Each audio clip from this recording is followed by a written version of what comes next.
அனைவருக்கும் வணக்கம். நல்லக்கண்ணு அவர்களை பற்றி தெரிந்து கொள்வோம். இந்திய இடதுசாரி அரசியல்வாதி, இந்திய பொதுவுடைமை கட்சியின் மூத்த தலைவராக இருந்தவர். தமிழ்நாடு மாநில முன்னாள் செயலாளராக 13 ஆண்டுகள் சிறப்பாக பணியாற்றியவர். மேலும் 25 ஆண்டுகள் விவசாய தொழிலாளர் சங்கத்தின் தலைவராகவும் சிறப்பாக பணியாற்றியவர். இவர் 1925 டிசம்பர் 26 ஸ்ரீவைகுண்டத்தில் பிறந்தார்.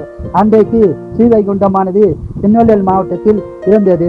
மாவட்டம் பிரித்த போது தற்போது தூத்துக்குடி மாவட்டத்தில் ஸ்ரீவைகுண்டம் உள்ளது. 2026 பிப்ரவரி 25 மறைந்தார். நூற்றாண்டை கடந்த மாமனிதர் இவர் ஆவார். இவர் மனைவி பெயர் ரஞ்சிதம். பிள்ளைகள் காசி பாரதி, மறு ஆண்டாள். இவர் வாழ்ந்தது சென்னையில்.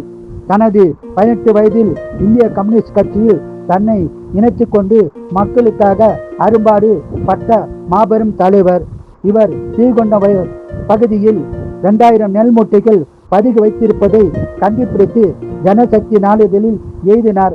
அதை படித்த மாவட்ட ஆட்சியாளர் அத்தனை மூட்டைகளையும் பறிமுதல் செய்தார். இவருடைய முதல் நடவடிக்கை இதுவே ஆகும். அப்போது ஸ்ரீவைகுண்டம் திருநெல்வேலி மாவட்டத்தில் இருந்தது. தற்போது மாவட்டம் பிரித்த போது தூத்துக்குடி மாவட்டத்தில் உள்ளது.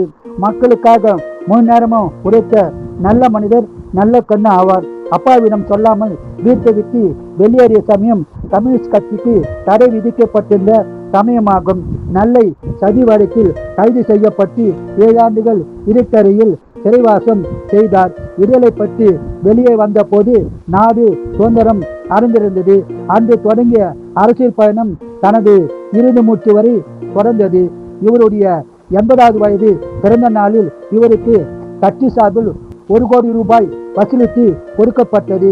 அத்தொகையை கட்சிக்கு திருப்பி கொடுத்துவிட்ட நல்ல மனிதன் நல்லக்கண்ணு ஆவார்.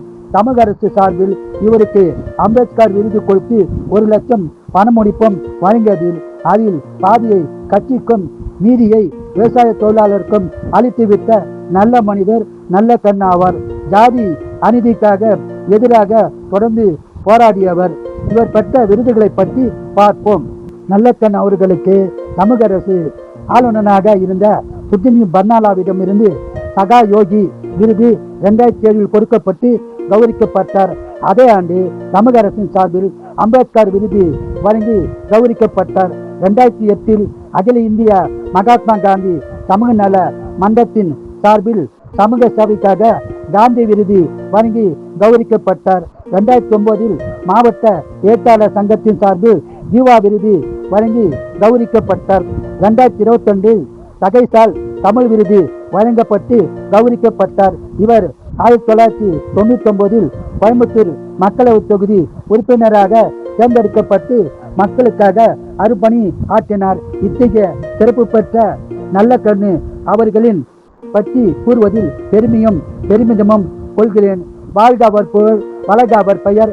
நன்றி, வணக்கம்.